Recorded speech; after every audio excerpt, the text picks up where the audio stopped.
I swear, please anyone, for the love of God, except Marcus Rashford. I absolutely beg. Alright, ladies and gents, hope you're having a wonderful Friday evening once again. No, why are you booing? Why are you booing? I warned you this would all happen last time. It's a Friday again. Once more, just to reiterate, FTW is going to be out really any time between Wednesday and Friday. I apologise if I'm not my normal jovial mood. You'll have to excuse me, having watched my team get absolutely piped by Barcelona. Anyway, let's jump straight into proceedings. Barca beat Liverpool 3-0. Sorry, what? What did you say? I said Barca beat Liverpool 3-0. You're gonna have to speak up, mate. I actually can't physically hear. Barcelona slapped Liverpool 3-0. Alright, are you happy now? I feel physically sick, to be honest. I'm rapidly falling out of love with football.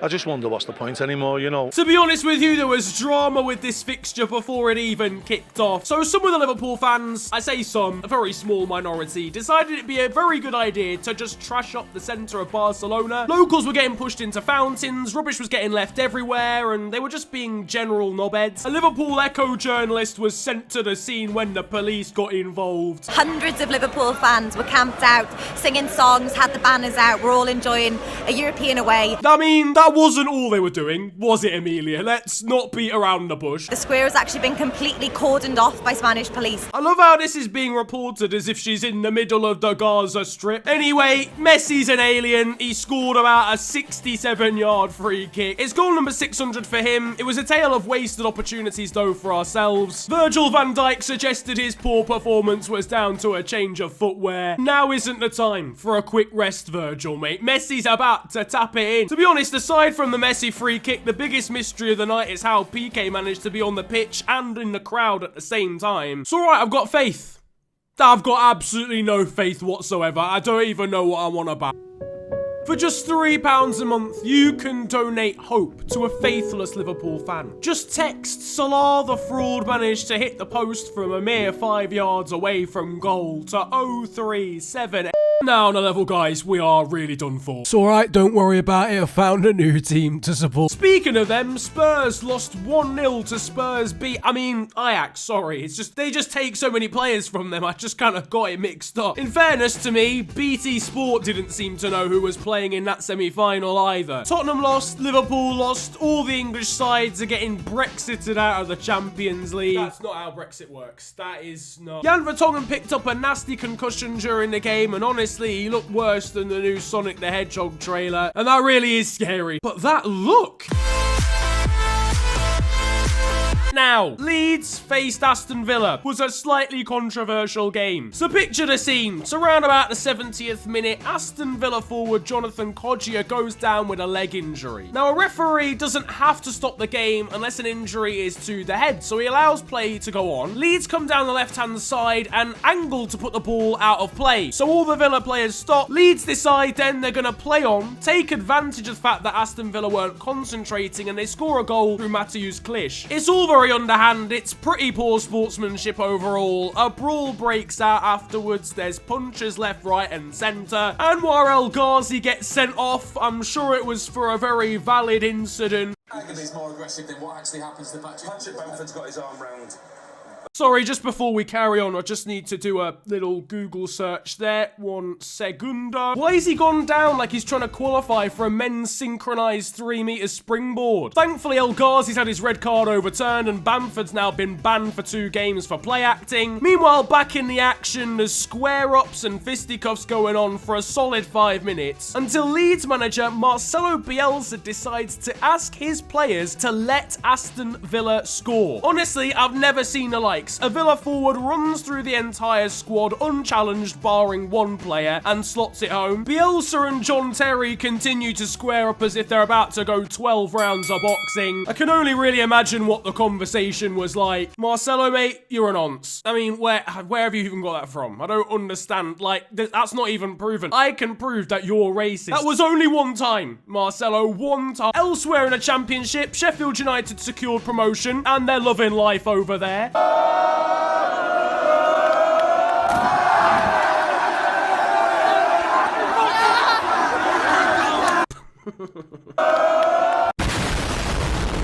Sheffield United manager Chris Wilder even ended up absolutely mortal the night after. I love this club already. Back to the Premier League, and once again, no one wants to finish in the Champions League spots. Manchester United and Chelsea managed to play out the only result that benefits neither of them. Alan Shearer made his thoughts on Manchester United very clear. I mean, at the minute, as in terms of football teams, Man United are fucked. Alan, you're not going to be able to backtrack your way out of that one, sunshine. Meanwhile, Spurs conceded their first goal and suffered their first league loss at their new stadium at the hands of West Ham. Mikel Antonio really did take the biscuit with his celebration. Imagine being so done dirty by a celebration this week. Could never be my team, am I right? Sevilla said on Twitter that if no one else wants a top 4 spot, then can they have it? To be honest, you might as well give it to them. Whoever faces them is probably going to get knocked out anyway. Luis Suarez Jr. taking a bite out of his dad. I guess it really is like father, like son. Now, over in Portugal, a game between Chavez and Nacional that was at 2-1 in the 55th minute had to be put on hold by the referee whilst the linesman went to the loo. I'm not making this up. The referee genuinely had to stop the game for 3 minutes so that the assistant ref could head down the tunnel and drop a big one. It was half time like 10 minutes ago. Could he not have gone then? Less of a red and yellow flag, more of a brown one dropped by the linesman there. I think judging by the look on his face here, he knew he was in for a very troublesome 2 minutes ahead. He comes back on though after doing the business. The referee jokingly gives him a red card and he takes his flag back. Speaking of referees and the such like, Mike Dean, mate, it's over to you. And for my next trick, I will make this blue balloon disappear. Meanwhile, rest in peace, this pigeon from Huddersfield versus Liverpool. It's probably still got more of an attacking threat than Huddersfield at this point. Now, a fan page for Tommy Robinson posted that he and Edison had a photo together during the course of this week. If you don't know who he is, he's the leader of the EDL. They're an organisation that hate anyone who isn't from England and lives in England. So, racists, in other words. So Edison quote retweeted it saying, "I have no idea who Tommy Robinson is, I don't support his views at all, and I love it." It basically means Tommy Robinson came up to him and was like, "Oh, I love you from Man City, can I have a picture?" Poor form, to be honest. He's not even English. You should be asking him to leave the country, not get a picture with him. Now, still 0-0's a very interesting one this week. Unfortunately, it doesn't feature any footage, but it features probably the best story we've had so far. In the Hellenic League Division 1 West, aka in the 43rd tier of English football, Julius Maruga, who's playing for Kidlington Development.